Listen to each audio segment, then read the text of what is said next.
คอยแซ่บเด้อพี่น้องอยากทานบิ๊กเอ็มเด้อสดๆใหม่ๆหอมบนตั้งลงตั้งใจที่มีการพบมันต่างเพื่อรับสนุนจากพี่จากน้องถ้าพี่มันท้าได้กินกล้อยแซ่บๆเด้อผมมันลูกมันดีครับขาดก็ได้ก็คืออันนี้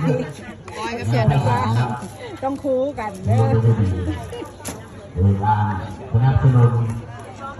นั่งร่างผมไม่เอามาแต่บางเสี่ยงกันไหนเนาะขอจัดนะครับ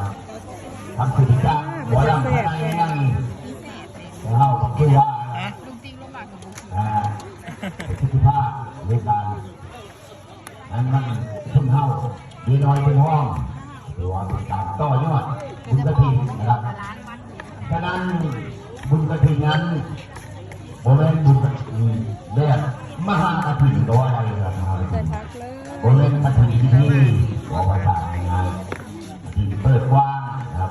ในท่านในคนศิษย์ภาพปัจจัยหรือบริวารต่างๆนะครับฉะนั้นก็ต้องขอบคุณประเด็นก็สิคึกคักแล้วตัวนี้นะผมกำลังไปหลายท่านทุกคนว่าหลายท่านทุกคนเข้ามาแล้วไม่ส่วนมือแล้วขึ้นไปที่ถ้าพาแต่ยักมือปีจะมีนางถือนี่หึงแล้วนั่นน่ะจงภูมิใจที่มีเพลงคนรูปหล่อมันหล่อเนี่ยน้องคนรูปหล่อสาวลายสาวรุ่งลายรถมือยังนักสาวรุ่งแต่ว่าเล็บร้อย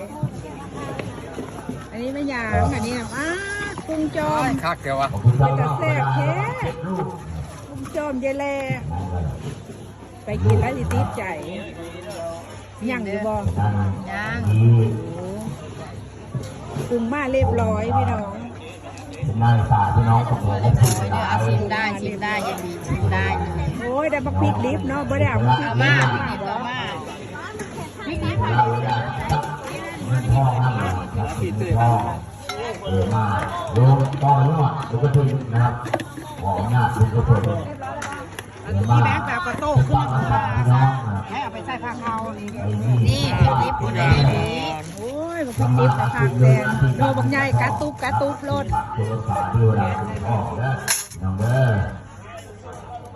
วันนี้มีลงผ่านนั่นเด้อกุ้งโจมพี่น้องโจมไปเลยขอบคุณ